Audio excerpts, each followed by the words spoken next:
Hello everyone, lifestyle এর আরও একটি নতুন ভ্লগে আপনাদের সকলকে অনেক অনেক স্বাগত জানাই। আশা করি সকলে ভালো আছেন, সুস্থ আছেন, সাবধানে আছেন।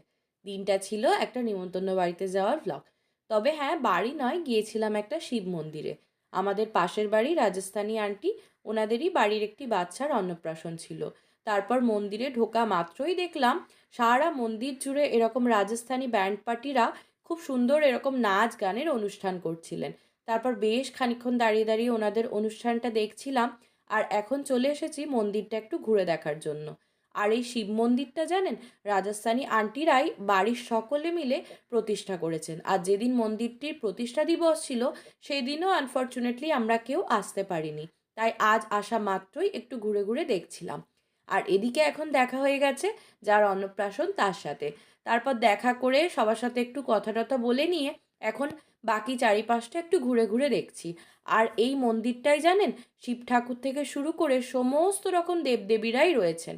আর আজকে অনুষ্ঠানের জন্য পুরো মন্দিরটা বেশ সুন্দর করে সাজানো হয়েছে। চলে এসেছে এখন খাওয়ার জায়গাতে। আর ওই যে উপরে রেলিং দেওয়া জায়গাটা দেখছেন, ওখানে রয়েছে ছেলেদের জন্য ব্যবস্থা আর নিচে রয়েছে মেয়েদের। তো এই যে এখন এখান থেকে আমি খাবারও নিয়ে নিয়েছি, সম্পূর্ণ ভেজ আইটেমই ছিল। চলুন এখন খাওয়া দাওয়া শেষ করে নিই। এখন বেরিয়ে গেছি মন্দির থেকে, আর এখন ফিরবো বাড়ি। আর বাড়ি ফেরার আগে আসার সময় ওনারা সকলকে এরকম রিটার্ন গিফটও দিয়েছেন। যেহেতু গুড় দেয়া এখানকার লোকেরা খুব শুভ বলে মনে করে, সেই কারণে একটা গুড়ও দিয়েছেন। চলুন আপনাদের সঙ্গে শেয়ার করি, আর এর সাথে সাথে আজকের এই ভ্লগটাও এখানেই শেষ করছি। ভ্লগটা আপনাদের কেমন লাগলো অবশ্যই কমেন্ট করে জানাবেন। ভালো লাগলে একটি লাইক করবেন। সকলে ভালো থাকবেন, সুস্থ থাকবেন, সাবধানে থাকবেন।